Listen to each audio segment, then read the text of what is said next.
Hello friends, welcome to ring for luck. இன்றைக்கி நம்ம பார்க்க போகிறது சிறுபருப்பு தோசை. தேவையான பொருட்கள்: 2 கப் சிறுபருப்பு எடுத்து 1 மணி நேரமாக தண்ணியில் ஊற வச்சு வச்சுருக்கேன். அப்புறமா 1 கப் அரிசி மாவு, தேவையான அளவு உப்பு. இவ்வளோதான். இப்போ எப்படி செய்யலாங்கிறத பார்க்கலாம். ஃபஸ்ட்டு இந்த சிறுபருப்பு தண்ணியெல்லாம் நல்லா வடிச்சிட்டு மிக்சியில் போட்டு நல்லா நைஸாக அரைச்சி எடுத்துக்கலாம்.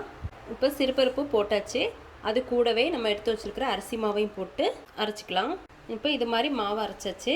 அப்புறமா தேவையான அளவு உப்பு போட்டுக்கலாம். நல்லா மிக்ஸ் பண்ணிக்கலாம். இப்போ தோசை மாவு ரெடி ஆயிடுச்சு. அடுத்தது ஒரு பவுலில் நம்ம கொஞ்சமாக மிளகாய்த்தூள் எடுத்துக்கலாம். நம்ம நெய் சேர்த்துக்கலாம். நெய் வேண்டாட்டா எண்ணெய் கூட சேர்த்துக்கலாம்.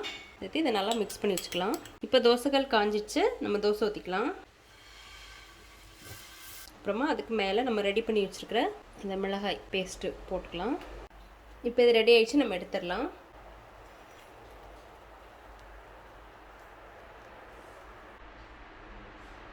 அவ்வளோதான். இப்போ நம்மளோட சிறுபருப்பு தோசை ரெடி ஆயிடுச்சு. நீங்களும் வீட்டில் ட்ரை பண்ணி பாருங்கள்.